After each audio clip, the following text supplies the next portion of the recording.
बनवणार आहोत खमंग ढोकळा। अशा प्रकारे करून बघा, खूप छान होतो आणि खूप जाळी त्याला मस्त येते। चला तर मग एका बाउलमध्ये आपण थोडंसं पाणी घेणार आहोत, 1 चम्मच साखर घेणार आहोत, 1.5 चम्मच लिंबाचा रस घेणार आहोत आणि ते चांगलं त्याला चांगलं आणि 1 चम्मच तेल टाकलेलं आहे आणि त्याला चांगलं वितळून घेणार आहोत।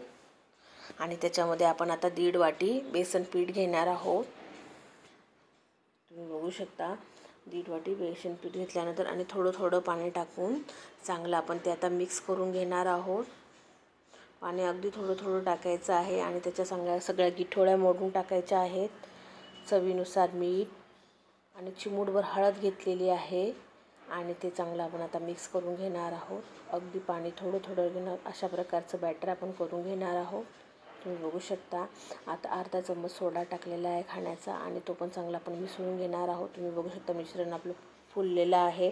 आता एका ताटाला आपण तेल लावून घेणार आहोत आणि ते सगळं बॅटर त्याच्यात टाकणार आहोत आणि पाणी गरम करायला मी आधीच ठेवून दिलेलं होतं। पाणी बॉईल झालेलं होतं, त्याच्यामध्ये आपण आता ते बॅटर ठेवणार आहोत आणि 15 मिनिटं चांगलं त्याला वाफवून घेणार आहोत। आणि आता त्याला थंड करायला साईडला ठेवणार आहोत। एका पातेलीत 1-2 चम्मच तेल, जिरं, मोहरी आणि टाकून चांगले मोहरी तडतडले आहे आणि आता आपण त्याच्यामध्ये कढीपत्ता, 3-4 हिरव्या मिरच्या टाकणार आहोत आणि तेही चांगलं परतून घेणार आहोत।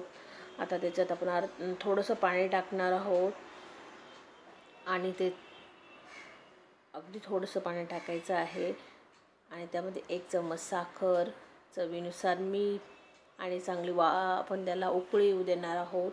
5 मिनिटं चांगला उकळू देणार आहोत।